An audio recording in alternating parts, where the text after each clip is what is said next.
గణానాం త్వా గణపతిగుం హవామహే కవిం కవీనాముపమశ్రవస్తమం జ్యేష్ఠరాజం బ్రహ్మణాం బ్రహ్మణస్పత ఆనశృణవన్నోతిభిः సీదసాదనం. ఓం శ్రీ మహాగణాధిపతయే నమః. సరస్వత్యై నమః. శ్రీ గురుభ్యో నమః. హరి ఓం.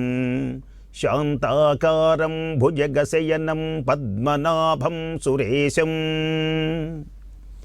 విశ్వాకారం గగనసదృశం మేఘవర్ణం శుభాంగం లక్ష్మీకాంతం కమలనయనం యోగిహృద్యానగమ్యం వందే విష్ణుం భవభయహరం సర్వలోకైకనాథం. ఉమాసహిత మహేశ్వరుని దివ్య పాదార విందములకు, లక్ష్మీనారాయణుని దివ్య చరణార విందములకు శతసహస్ర కోటి ప్రణామములు సమర్పిస్తూ, సకల పుణ్యప్రదమైనటువంటిది కార్తీక మాసం. కార్తీక మాసంలో ఏ పుణ్యము చేసినా మానవులు తరిస్తారు. ప్రధానమైనటువంటివి స్నానం, దీపం, దానం. సూర్యుడు తులారాశిలో సంచరించేటువంటి పుణ్యమైనటువంటి సమయములందు గోష్పదం అంత చిన్న గుంటలో కూడా గంగా భవాని శక్తివంతమై ప్రకాశిస్తుంది అని కార్తీక పురాణంలో తెలియచేశారు వశిష్ఠ మహర్షి జనక మహారాజులకు. అంబరీషుని యొక్క దివ్యమైనటువంటి కథ, అత్రి మహర్షి అగస్త్యునితో పలుకుతున్నటువంటి పుణ్యమైనటువంటి మాటలు. అంబరీషుడని పేరు కలిగినటువంటి మహారాజు ద్వాదశి వ్రతం చేస్తాడు. ఏకాదశి ఉపవాసముండి ఉదయమున ద్వాదశి ఘడియలు పూర్తి కాకముందే పారణ భోజనం చేస్తాడు ఆయన. ఇలా చేయబోతున్నటువంటి సమయంలో, ఏకాదశి ఉపవాసం ఉండి మర్నాడు ద్వాదశి పారాయణ చేయబోతున్నటువంటి సమయంలో, ద్వాదశిని ఘడియల్లోపుగా భోజనం చెయ్యాలి అనుకున్న సమయంలో దూర్వాస మహర్షులు వారు రావడం ఆనందం కలిగింది. స్వామి, బ్రాహ్మణ సమారాధన చేసుకునేటువంటి అదృష్టం కూడా నాకు కలిగింది, భోజనానికి రండి ఆహ్వానించాడు. సరే, భోజనానికి వస్తాను అని చెప్పి నదీ స్నానం చేసి వస్తాను అని నదికి వెళ్ళాడు. అంబరీషుడు ఇక్కడ కార్యక్రమం అంతా సిద్ధం చేస్తూ ఉంటే ద్వాదశి ఘడియలు వెళ్ళబోతున్నాయి. కానీ దూర్వాసుడు రాలేదు. కారణమేమి? మరి ఇప్పుడు నేనేం చెయ్యాలి? ఘడియలు గనక పూర్తయిపోతే పారణ చేసిన ఏకాదశి ఉపవాసం ఉన్న పుణ్యం రాదు, వ్రతభంగం కలుగుతుంది, అది విష్ణుమూర్తికి కోపం కలుగుతుంది. ఏమి చెయ్యాలి అని భావించి పండితులతో చర్చించి ఆయన వచ్చినదాకా ఆగాల, పారణ చెయ్యాలా, ఏమిటో అర్థం కాలేదు. సరే, పండితులు రకరకాలుగా చెప్పారు. తన మనస్సులో ఆలోచించుకున్నాడు. నీటిని గనక తాగితే, జలపానము గనక చేస్తే ఆ ద్వాదశి ఘడియల లోపు ఈ ద్వాదశి పారణ చేసిన పుణ్యం కలుగుతుంది, ఏకాదశి ఉపవాస పుణ్యం కూడా ఫలిస్తుంది అని భావించి, విష్ణుమూర్తి కూడా ఇష్టమని భావించి జలపానం చేశాడు. జలపానము చేసిన తరువాత అంటే పారణ పూర్తి చేసినట్లే, కానీ భోజనం ఆయనతో పాటు చేయొచ్చు. ఇంతలో దూర్వాస మహర్షి వచ్చాడు, ఆగ్రహించాడు. ఓరి దురాత్మ, దుష్టుడా, హరిపూజలు అంటున్నావే, హరికి ఇష్టం అనుకున్నావా? జలపానం భోజనంతో సమానం. అతిథిని పిలిచి నువ్వు భోజనం చేస్తావా అంటే జలపానము కూడా భోజనంతో సమానం కదా, ఆ పని చేస్తావా? మమ్మల్ని అవమానిస్తావా? బ్రాహ్మణ్ణి అవమానిస్తావా? బ్రాహ్మణ్ణి అవమానిస్తే విష్ణుమూర్తికి ఇష్టం అనుకున్నావా? ఇదేనా నీ విష్ణు సేవ? ఇదేనా నీ విష్ణు భక్తి? కనుక నీవు 10 జన్మలు నా శాపానికి గురవమన్నారు.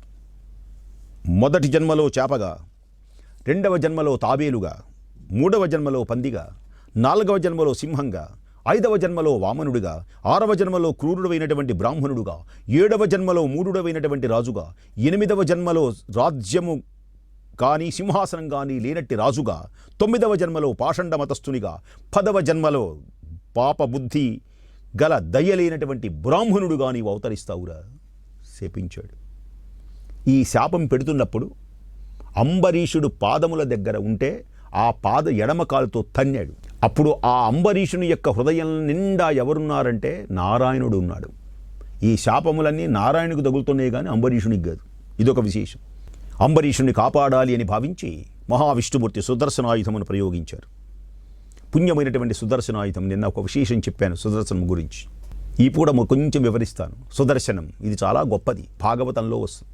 పాండవులందరూ మరణించిన తర్వాత అభిమన్యుడు మరణించిన తర్వాత అభిమన్యుడితో పాటు మరణిద్దామని ఉత్తర అని పేరు కలిగినటువంటి అభిమన్యుని భార్య బాధపడుతూ ఉంటే అందరూ ఆపారు. అమ్మా, నువ్వు గర్భవతివి, రేపో మాపో ప్రసవించబోతున్నావు, నీ పొట్టలో బిడ్డకైనా నువ్వు బ్రతకాలి తల్లి, నీ శోకాన్ని తగ్గించుకోవాలమ్మా అని పలికారు.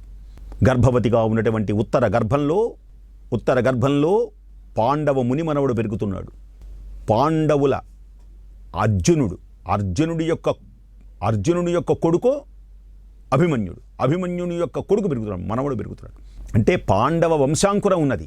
ఇది గ్రహించినటువంటి అశ్వత్థామ పాండవులను అపాండవం చేస్తాను అన్నాడు. మాట ఇచ్చాడు మరి దుర్యోధనుడికి. ఉపపాండవులను సంహరించాడు. పాండవుల తర్వాత ఇంకెవరూ ఉండడానికి వీలులేదు. భూమి మీద అపాండవం చేస్తానని భావించి పాండవులను ఎలాగూ ఏమీ చేయలేరని పాండవుల యొక్క ద్రౌపదేందు కలిగినటువంటి ఉపపాండవులను సంహరించి అభిమన్యుని యొక్క కుమారుడైనటువంటి ఆ ఉత్తర యొక్క గర్భంలో పెరుగుతున్నటువంటి వ్యక్తిని చంపాలి అని బ్రహ్మశిరో నామకము అని పేరు కలిగినటువంటి అస్త్రమును వేశాడు.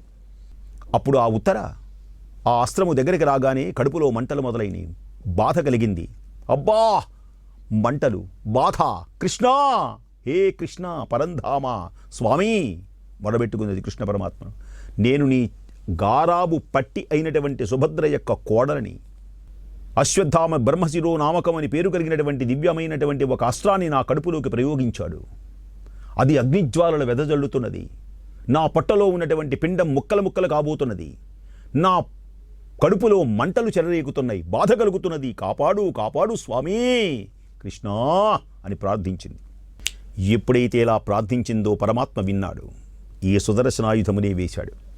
ఆ సుదర్శనము నిప్పులు కప్పుతూ ఆ రివ్వున వచ్చి ఆ ఉత్తర యొక్క గర్భము చుట్టూ తిరుగుతోంది. లోపల ఉన్నటువంటి బాలకునికి ఏ విధమైనటువంటి బాధ లేకుండా. అప్పుడు ఈ బ్రహ్మశిరో నామక అస్త్రం ఆ సుదర్శన చక్రంలో లీనమైపోయింది. ఉత్తర యొక్క గర్భము రక్షింపబడింది. పరీక్షింతులో జయించాడు గనక అతని పేరు పరీక్షిత్తుగా ఉత్తర నుంచి పుట్టాడు పరీక్షిన్ మహారాజు. ఈ పరీక్షిన్ మహారాజుకే సుఖయోగేంద్రుల వారు భాగవతమును చక్కగా 7 రోజులలో బోధించాడు. అందుచేతనే భాగవతం గొప్పదై ప్రకాశిస్తుంది. పరీక్షిన్ మహారాజు అంటే సుదర్శనాయుధమునకు సంబంధించిన కొన్ని కథలు. ఇక్కడ సుదర్శనం బయలుదేరింది. కోటి సూర్యప్రభాభాసితమై అగ్నిజ్వాలలు క్రక్కుచూ దూర్వాసుని సంహరించబోతుంటే దూర్వాసునికి భయం పుట్టింది. ఆ చక్రము ఎక్కడ తను చంపివేస్తుందో అని భయం పుట్టి పరిగెత్తడం మొదలుపెట్టాడు. ప్రాణాల మీద ఆశ వదులుకున్నాడు. బ్రతుకు జీవుడా, మహా తేజస్సుతో రివున వస్తోంది ఆ చక్రాయుధం, సుదర్శనాయుధం వస్తోంది. దూర్వాసుని తరుముతోంది. దూర్వాసుడు ఎక్కడికి వెళితే ఆ వెంట వస్తోంది. దూర్వాసుడు అన్ని లోకాలు తిరిగాడు. కాపాడండి మహామునుల దగ్గరికి వెళ్ళాడు, దేవలోకానికి వెళ్ళాడు, దేవేంద్రుడి దగ్గరికి వెళ్ళాడు, బ్రహ్మలోకానికి వెళ్ళాడు, బ్రహ్మదేవుని కూడా ప్రార్థించాడు, నా వల్ల కాదన్నాడు. కైలాసానికి వెళ్ళాడు, పరమేశ్వరునికి మొక్కుకున్నాడు, ఆయన కూడా ప్రార్థించడా. ఎంత చేసినా ఎవ్వడూ కాపాడలేదు. చక్రాయుధం గెరగెర తిరిగి వస్తోంది.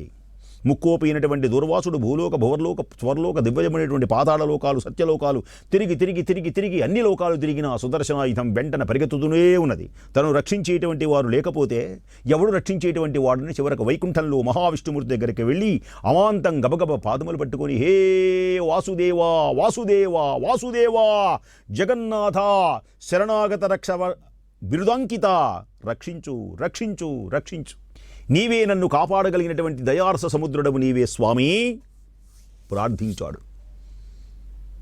మహావిష్ణుమూర్తిని శరణజొచ్చాడు. శరణం ప్రపద్యే, నన్ను కాపాడు. నీ భక్తుడైనటువంటి అంబరీషునికి కీడు చేయదలచి నేను తప్పు చేశాను. నీ భక్తుడు పొరపాటు పడ్డాను. ముక్కోపి అపరాధం చేశాను. కోపాన్ని అణుచుకోలేనటువంటి వాడినైనాను. స్వామి నన్ను రక్షించు అనగానే మహాపరాధము చేశాను. నీవు బ్రాహ్మణ ప్రియుడవు. బ్రాహ్మణుడైనటువంటి భృగు మహర్షిని ఉరము మీద తన్నినా నువ్వు ఆనాడు రక్షించావు. ఎవడైనా పొరపాటు చేస్తే బ్రాహ్మణుడు పరమాత్మ అతన్ని సున్నితంగా మందలిస్తాడు. ఈ విషయమే ఇక్కడ అన్నాడు. భృగు మహర్షి వైకుంఠానికి వెళ్ళాడు. అంటే భూలోకంలో ఎవడు సమర్థుడు అని తెలుసుకోవడానికి 3 లోకాలు వెళ్ళాడు.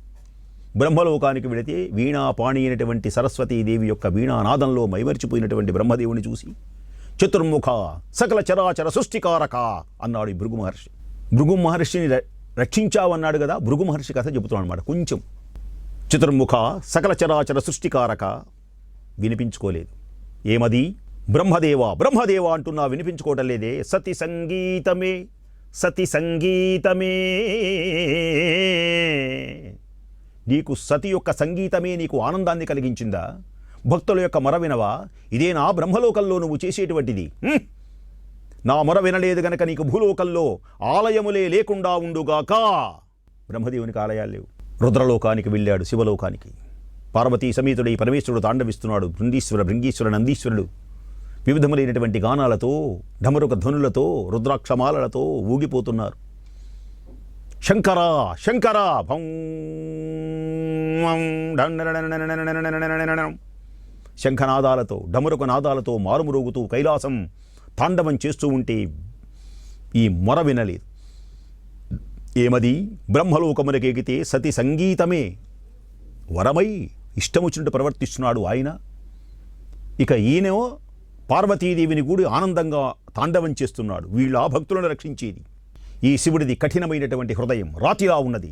శంకర, ఇదిగో భూలోకమున నీకు రూపము లేకుండా శిలకే, రాతికే నీకు అభిషేకం చేస్తారు, రాతికే పూజలు చేస్తారు, పో అని శపించి వెళ్ళిపోయినాడు. ఈ విష్ణులోకానికి వచ్చాడు. లక్ష్మీదేవితో ఆనందంగా ఉన్నాడు. నారాయణ వినలేదు, నారాయణ వినిపించుకోవటం లేదు. ఏమది? బ్రహ్మలోకమునకు వెడితే సరస్వతీదేవితో కూడి ఆనందిస్తున్నాడు ఆయన. శివలోకమునకు వెళితే, కైలాసమునకు వెళితే పార్వతీదేవితో కూడి ఉన్నాడు. వైకుంఠమునకు వస్తే లక్ష్మీదేవితో కూడి ఉన్నాడు. ఏమది? అహంకారం. వీళ్ళ భక్తులను రక్షించేదని గబగబగ వెళ్ళిపోయి కోపం వచ్చి విష్ణుదేవుని యొక్క వక్షస్థలం మీద లాగి ఫళామందన్నాడు. వెంటనే లక్ష్మీదేవి అంత దూరానికి జరిగింది. లక్ష్మీదేవికి నివాసం విష్ణుమూర్తి యొక్క వక్షస్థలం, శ్రీవత్సం అనే పుట్టుమచ్చ ఉంటుంది కుడివైపున. తను నివసించేటువంటి ప్రదేశాన్ని తన్నాడు. లక్ష్మీదేవికి ఎంత కోపం వచ్చిందో పక్కకు వెళ్ళిపోయింది. కానీ నారాయణుడు ఏం చేశాడో తెలుసునా? చిరునవ్వులు చిందించి భృగు మహర్షిని కూర్చోబెట్టి కింద కూర్చొని ఆయన పాదాలు పట్టుకొని, పాదములలో ఉంటుంది ఒక నేత్రం, కాళ్ళు ఒత్తుతూ, మహర్షి నీ రాకన్ను గుర్తించలేదు, క్షమించు. పావనం బయ్యనయ్యమా జీవనంబు, పావనం బయ్యనయ్యమా జీవనంబు, పావనం బాయే ఏ కౌస్తుభంబు, దానసిరియు సిరినేలు వైకుంఠపురము కూడా పావనం బాయనేడు, తాపసవరేణ్య. కఠినమైనటువంటి నా కర్కశ దేహానికి తగిలి మృదువైనటువంటి నీ పాదంబు కందెన పాద నేత్ర. ఆ నేత్రాన్ని నొక్కడం అజ్ఞానం పోవటం. అంటే ఇక్కడ కావలసినటువంటిది ఏమిటంటే, ఆ భృగు మహర్షి ఉరం మీద తనినా సహించావి, నా తప్పుని క్షమించలేవా? హే నారాయణ, నారాయణ, ప్రశాంతమైనటువంటి చిత్తంతో రక్షించు, రక్షించు శ్రీహరి. నీ చక్రాయుధము నన్ను చంపడానికి వస్తున్నది, అదుగొదుగొదుగొదుగో ఆపుకో. శ్రీమన్నారాయణుని పరిపరి విధములుగా ప్రార్థించాడు. దూర్వాసుడు అహంకారమును వదిలి ఎప్పుడైతే ప్రార్థించాడో శ్రీహరి చిరునవ్వులు చిందించి, దూర్వాస, నీ మాటలన్నీ యథార్థమే, నేను బ్రాహ్మణ ప్రియుడని, అందరినీ క్షమిస్తాను. నీ వంటి తపోధనుడు నాకు అత్యంతమైనటువంటి ప్రియపాత్రుడు. నీవు బ్రాహ్మణ రూపమున పుట్టినటువంటి రుద్రుడవు, రుద్రాంశ సంభూతుడవు.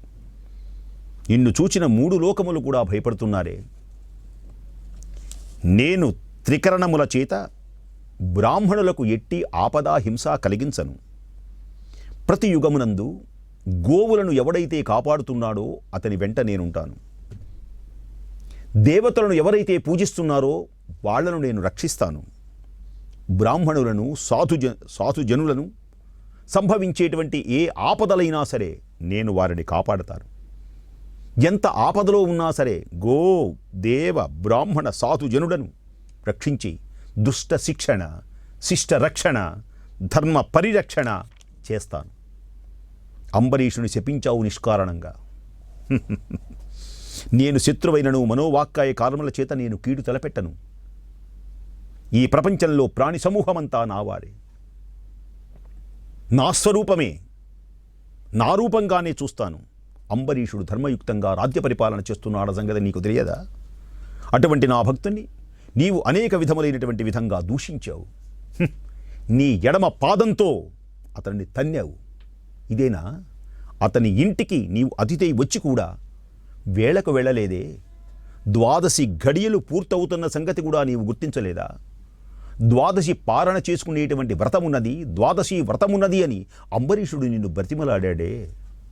కనీసం ఆ వేల్టికి వెళ్ళాలన్న కూడా నీకు లేదా? ఆ వ్రతభంగమునకు భయపడి నీ రాకకై చూచి చూచి చూచి వ్రతభంగము కాకుండా ఉండే నిమిత్తమై జలపానము మాత్రమే చేశాడు. దీనికి అపరాధముగా ఎంచుతావా? ఏం చేశాడు అపరాధం? చాతుర్వర్ణ్యముల వారికి భోజనం ఇడడం మంచిది. నిషిద్ధ దినములలో కూడా జలం దాహశాంతిని చేస్తుంది, పవిత్రతను చేకూరుస్తుంది. జలపానమునంత మాత్రమున నా భక్తుని దూషించి శపిస్తావా? వ్రతభంగమునకు భయపడి అతడు ఆ పని చేశాడే కానీ భోజనం చేశాడా? నిన్ను అవమానించలేదే? నీవు మండిపడుతున్నా, నీవు శాపానికి ఉద్యుక్తుడవైనా, ఎన్ని దూషించినా, ఎడమకాలితో తన్నినా నిన్ను బ్రతిమలాడాడు. నాన్న తప్పు క్షమించమన్నాడు, శాంతించమన్నాడు. ఇంత బ్రతిమలాడినప్పటికీ, ఎంత బ్రతిమలాడినా నీకు శాంతి అనేటువంటిది ఉన్నదా? శాంతించావా? అందుకని శాంతింపనందునని ఆ మహానుభావుడు నన్ను శరణు వేడాడు. నువ్వు శపిస్తున్నప్పుడు నారాయణ నారాయణ అంటూ ఉన్నాడు, వినలేదా? నేనప్పుడు ఆ రాజు హృదయంలో ప్రవేశించాను.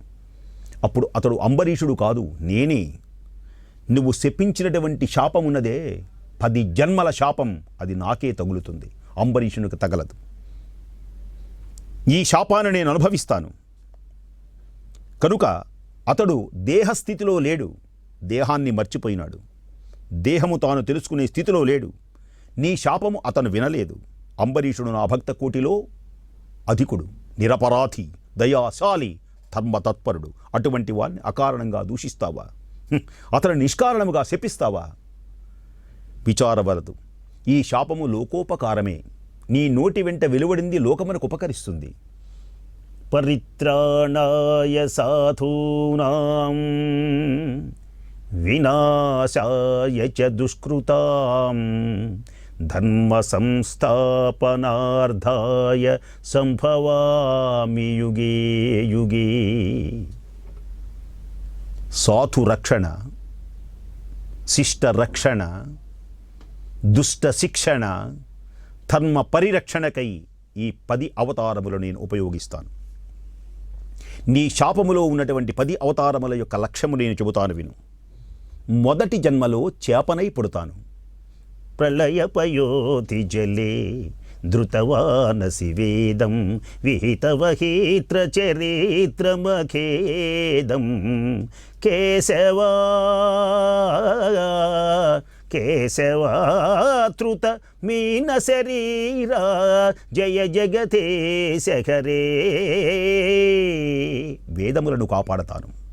ఇక 2వ జన్మ ఈ పుణ్యమైనటువంటి విశేషములలో మరికొంత కాలమునకు క్షీరసాగర మథనం జరుగుతున్నప్పుడు తాబేలునై మందరగిరిని మోస్తాను. అది శుభమే. మందరగిరి కుంగిపోతున్నప్పుడు మత్స్య కూర్మ వరాహావతారమెత్తి హిరణ్యాక్షకుని సంహరిస్తాను. నృసింహస్వామి అవతారమెత్తి హిరణ్యకశ్యపుని సంహరిస్తాను. మత్స్యకూర్మ వరాహశ్చ నారసింహోశ్చ వామనావతారంలో బలిచక్రవర్తిని పాతాళోకంపు రంపుతాను. మత్స్యకూర్మ వరాహశ్చ నారసింహశ్చ వామనః. పరశురాముడనై గండ్రగొడ్డలి బట్టి అన్యాయపరుడైనటువంటి రాక్షసుల యొక్క రాజుల యొక్క తలలని కూడా నరికి వేస్తాను. రామావతారంలో ధర్మ పరిపాలన చేసి సత్యసంధుడనై ఏకపత్ని వ్రతుడనై రావణాసురుని సంహరిస్తాను. కృష్ణావతారంలో దివ్యమైనటువంటి మహోన్నతమైనటువంటి మూర్తిగా ధర్మ పరిపాలన చేస్తాను. బుద్ధావతారం ఎత్తుతాను. 10వదైనటువంటి కలికావతారం ఎత్తుతాను. కనుక ఈ పుణ్యమైనటువంటి అవతారములన్నీ లోక కళ్యాణమునకే. అశ్వారూఢుడనై బ్రహ్మద్వేషులైనటువంటి వారందరినీ మట్టు పెడతాను.